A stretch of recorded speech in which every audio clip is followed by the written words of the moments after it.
are certain types of villains that content creators make to fill well-trusted archetypes, like the physically imposing villain, or maybe the mysterious unseen people group, maybe the authority figure. Then there's the thinker. There are a lot of different types of villains, and a lot of fit these categories and more that are written and performed well and can make any story better because of their villainness. Think of Ivan Drago in Rocky IV. This brutish Soviet government-backed boxer, played by Dolph Lundgren, was the perfect complement to the underdog in Rocky as he boxed his way to victory over Drago and over the Cold War. While you could look at a many great book, play, movie, whatever, and gravitate towards a character that was acted so well, you end up hating the character just because the person in real life reminds you of the character. Don't believe me? Look at Imelda Staunton. Imelda Staunton is a British actress who took on the role of Dolores Umbridge in the Harry Potter movie from The Order of the Phoenix. Imelda plays the role of the evil Professor Umbridge, and she played it so well. Fans over the years have been polled if they could kill one person in the book series, they would pick her. Another way to put it is, this lady portrayed her character so well, and fans have not forgiven her for how she acted in this book, that they would rather choose this middling level, morally ambiguous person over the big evil in the movie. And that is some quality acting. Skilled writing and marvelous acting can do a great many things to a character. But to me, the best villain is the thinking type. Look at Loki from the Marvel Universe. Or, as his official title indicates, Prince of Asgard, Odin's son, rightful heir of the Jotunheim, god of mischief, one who is bound with glorious purpose. Just rolls off the tongue. This character has a desire to sow chaos, but at the same time has an equal desire to lust for power, and that extends over Asgard, but also to Earth. And this villain was the main bad guy for a good first third of the Marvel Cinematic Universe. That is, Loki was, until they allowed actor Tom Hiddleston to stretch his legs and developed other sides of the character, which we saw in his TV show. But for me, Loki, the villain, will never be better than the first Avengers movie, where he comes down to Earth to steal the Tesseract and rule Earth until the Avengers stop him. One of the many amazing scenes in this movie comes when Loki is attempting to overtake countries through brute power. And the country that he starts with, by chance, is Germany. The dialogue goes something like this, as Loki uses his newfound power over people to force all the citizens to kneel before him. The dialogue goes like this. Loki: is this not simpler? Is this not your natural state? It is the unspoken truth of humanity that you crave subjugation. The bright lure of freedom diminishes your life's joy in a mad scramble for power, for identity. You were made to be ruled. In the end, you will always kneel. Then a German old man rises to his feet, speaks out saying, "Not to men like you."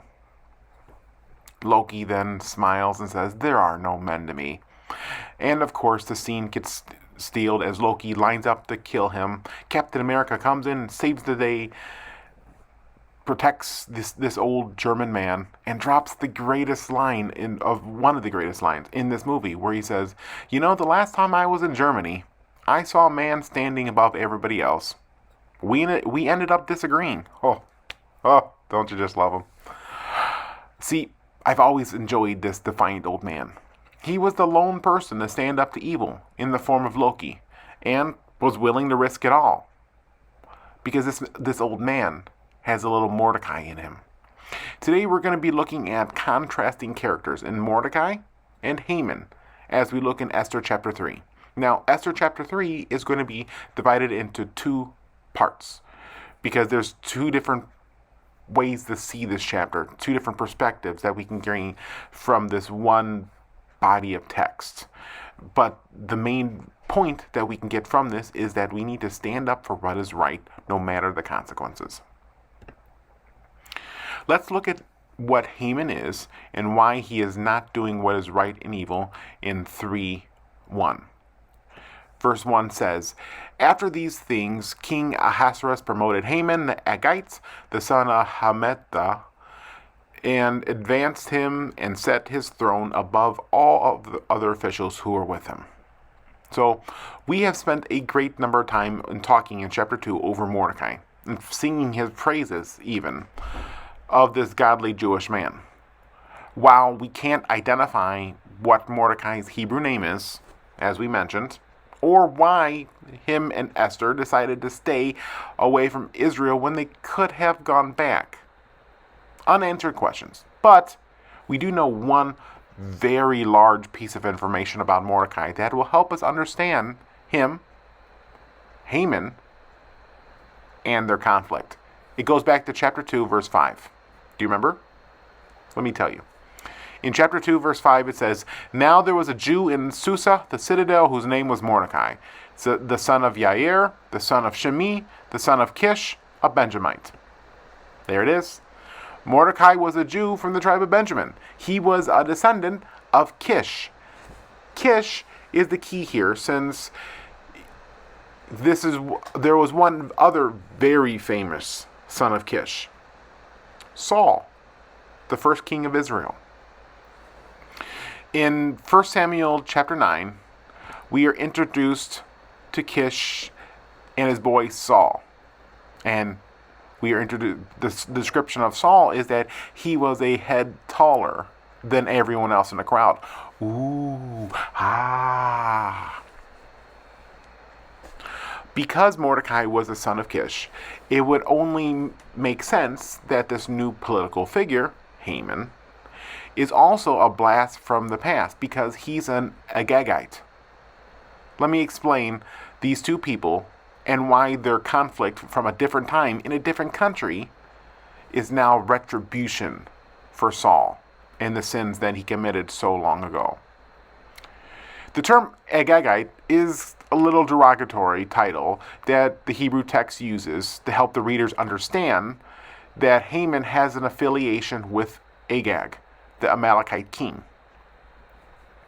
Agag, like the rest of the Amalekites, were enemies of Israel, and this title is meant to reveal Haman's lineage, and also shows a little of the unspoken historical racial tension in the story, that is between Yahweh and his people and their longtime enemy.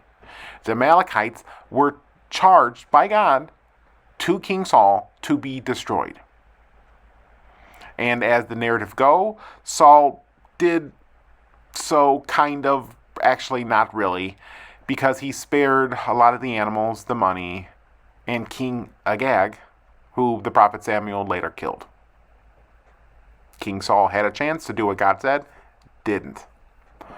The tension sets up the book for continuation of this tension, sets up the book of Esther for the resolution of this ancient feud that Yahweh had vowed to resolve in Exodus chapter 17 with the Amalekites. This also restores the honor of the lineage of Kish that Saul kind of ruined,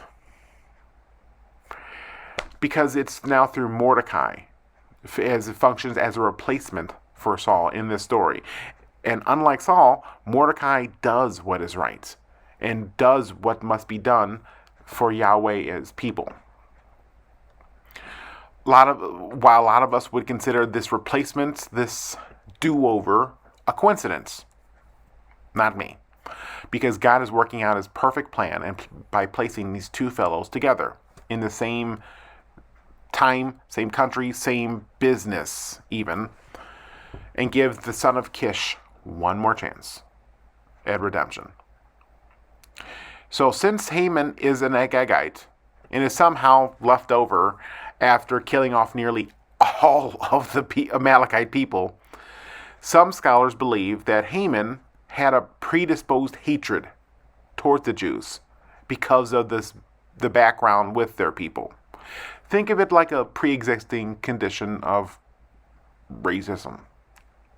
But while it is not known and doesn't really matter, Haman's rise to power under King Xerxes. He got placed, as we read in verse 1 of chapter 3, he got placed under power under Xerxes, and is now the number 2 in the kingdom. But it's not enough to have Haman and Mordecai, these two men in the same city government, in the same building. No, that's not just enough. They need to be polar opposites in righteous actions and moral choices. And we've looked at the moral choices made by Mordecai last time by looking at the Mordecai, how he saved the life of the king, this sinful foreign king, even though he was a front to God. Haman takes a different route. Look at chapter 3, verse 2. And all the king's servants who were with the king bowed down and paid homage to Haman, for the king had so commanded concerning him. But Mordecai did not bow down or pay homage. All right, so bowing down and paying homage. These two words are a lot like the people of Kentucky. They're similar in their English form, but when you look at them more, they're kind of actually really related in that they're word cousin. You think they're separate, but they're related. Because they share a similar meaning. There is a small distinction, though, that I want to point out. So, bow down. It's the Hebrew word of kara, meaning to bow, to bend the knee, to kneel, even prostrate yourself. But homage is a slight difference, because this verb participle of hevahe means to bow down, but or worship. So, while both words mean to bow down, there is a slight difference that makes this pay homage much more interesting, because it involves worship. Since Haman was vizier to the king, the number 2 in the kingdom. And by the way, I do like the fact that his title of number 2 is perfect. He demanded people bow down and pay homage to him. And people did. It makes sense, because just like we do pay respect to any elder or statesman, culturally and traditionally, we still show respect to elders, to elected officials, to people like this. But bow at the waist, bow at the knee, is one thing. Bow and pay homage or worship is a totally different cat. Mordecai refused to bow and pay homage to Haman, as we saw in verse 2. But his lack of bent over gesture can cause quite a stir. Look with me at chapter 3, verses 3 and 4. The king's servants who were with the king's gate said to Mordecai, "Why do you transgress the king's commands?" When they spoke to him day after day, he would not listen to them. They told Haman in order to see what Mordecai's words would stand for he told them that he was a Jew. So I would think this lack of bowing and paying homage is something that happens over time. It said day after day. So we could assume, like, at minimum this was a week, or it could be over a long period of time. I like to think this was a long period of time, because Haman went from annoyed, bothered, to all he could focus on. And that takes time. But the question that we've got to know, why is Mordecai taking such a stance? My reaction is that he is doing this because bowing and paying homage or worshiping Haman is involved. Mordecai is a practicing Jew, as we have seen, and he has said already, and he still follows the law very closely. In the law in the Old Testament dictates that the Jewish people, the believers of God, are to worship God alone, no one else. While there are plenty of examples in the Old Testament of Jews paying respects to leaders. The first half, remember, bowing, paying homage. There's plenty of paying respect to leaders, but there is no indication of worship like there is to Haman. And let's be honest, probably didn't help that it was, again, the tension of Jewish and Amalekite. That could be involved too. While it's easy to see these two men as vinegar and oil, ketchup and hot dogs, Cubs and Sox fan, maybe even cats and dogs, or that apple pie hot dog combination thing that Guy Fieri made. Anyway, things that just don't work well together. The author of the book is showing us that the morality of this government middleman in Mordecai, the man who does what is righteous, what God would do, even if there are consequences for him. And then there's Haman. Haman is given a prime position in the empire. He is the number 2. He has people bow and worship him nearly right away. When he walks through the king's gate, where his underlings in the government are, people like Mordecai, people that are working, and because one person does not drop to his knees or lower and praise him like a god, he gets agitated. If you're being honest, we allow ourselves to be more like Haman than we do Mordecai in our life. We get annoyed at the slightest of things, and then lets that annoyance drive us to do some foolish, sinful things. Let's just look at driving, for example. Construction on your route to work annoys us and causes us to sin. Tailgaters, bad drivers, people with no signal, people with more signal, people on the phone. All these little things cause us to go from annoyed to frustrated to hatred, which is a sin. Just like Haman. Instead, we need to be more like Mordecai, more like God in our lives, by not letting these little things bother us, but prepared to go to the extreme on issues that attack our faith, standing up for what is right. And by that, I'm not giving us a free pass to scream down anyone that doesn't share the same belief as us, but having these conversations through kindness, humility, love. It'd be like if somebody having the opinion that Optimus Prime is the best animated character, then the other person saying, no, I think it's Sailor Moon. And then comes the unholy screaming, swearing, and such. Total Christian attitude that we have. It happens more than we understand. Instead, we need to have the same passion for what is righteous. The same passion that God does. Not opinions, not point of views, not silly, foolish things. But willing to stand up for the truths of the Bible, for what God believes. Well, maybe not stand up, since this is a conversation about not willing to kneel, but you understand what I'm saying. But as we look into Mordecai and Haman and the relationship, and how Mordecai does what is righteous and Haman does not, I don't want to paint a word picture of Mordecai as this super saint, this Dos Equis type of most interesting man in the world. No. He's just an ordinary guy who's willing to do what is right, no matter the consequences. He's just an ordinary guy like us. But I would put him on the same level of a Martin Luther King, Colin Kaepernick, even some of the saint martyrs of old. Men and women who risked a great deal, either personally or professionally, for their faith, for their belief.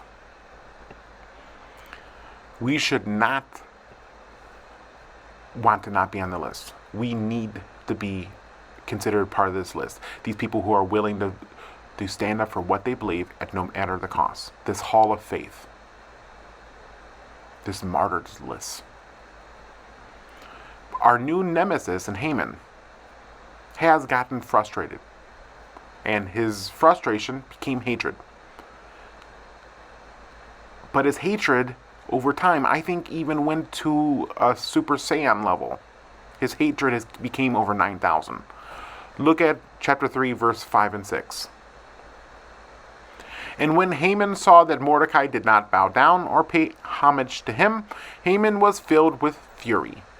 But he disdained to lay hand on Mordecai alone. So they had made known to him the people of Mordecai. Haman sought to destroy all the Jews, the people of Mordecai, throughout the entire kingdom of Ahasuerus. Wow. Like I said, extreme levels. Haman not only hated Mordecai because he would not bow down and worship him, but he disdained Mordecai. He despised Mordecai. This same word that is used here is also the same word that was used in chapter 1 of Esther, in 117, to show the fear that they had that wives would stand up in the kingdom and take the example of Vashti would by not coming when she was summoned. This is the same contempt that they were afraid that would happen for wives for their husband. Or this is also the same word that of disdain, despisedness that Goliath had for David in 1 Samuel 17 because of his complexion, his ruddy appearance, his size, his age. This is also the same type of attitude that Esau had to his brother after trading his birthright for a meal in Genesis 25. This emotion of disdain that Haman had for Mordecai is common. I mean, we all have despised people too, I'm sure. But what separates us from Haman is how 3:6 ends.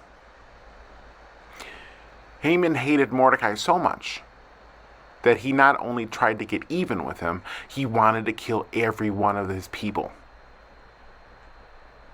This is like the beta version of Hitler. Am I right?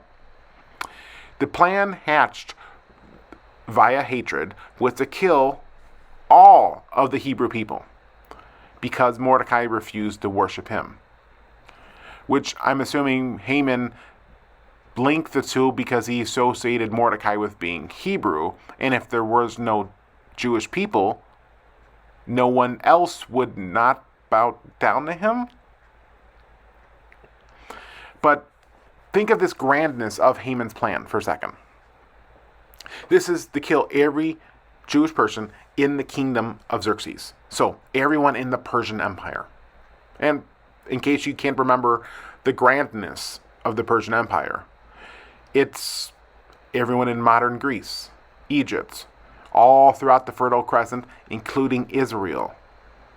Every one of them was to be killed. This potential genocide of an entire people group because one person would not break the law of God and worship somebody who's not God. Wow. Think about this as we close up. These little decisions that we make every day can have big impacts, both good and bad. When we cut somebody off in traffic, it'll have a chain reaction of not only cars slamming on brakes, but of attitudes and anger. Just as the same as holding the door open and smiling for somebody else will have one of positive and kindness. Can you imagine the impact of just inviting somebody to church?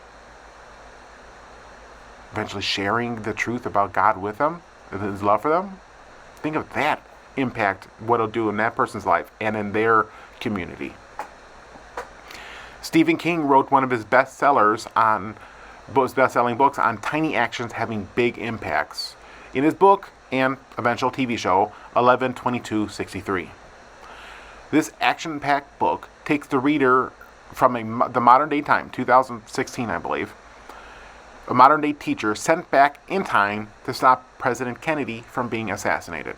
And I'm not going to spoil the thrilling twist and the action of the book, but the ending has the same vibe as this section of Esther, with little impacts having major implications.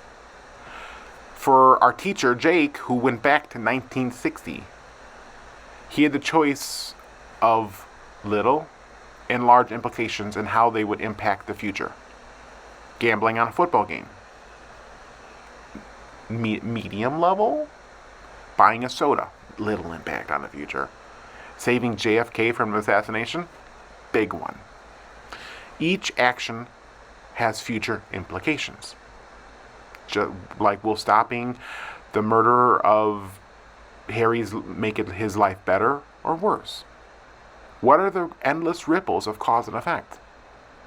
What are the implications of a middle-aged Jewish man not bowing down and worshiping another middle-aged Persian man? When we stand up for righteousness, we can have a large impact, one person at a time. Thanks, guys. See you next time.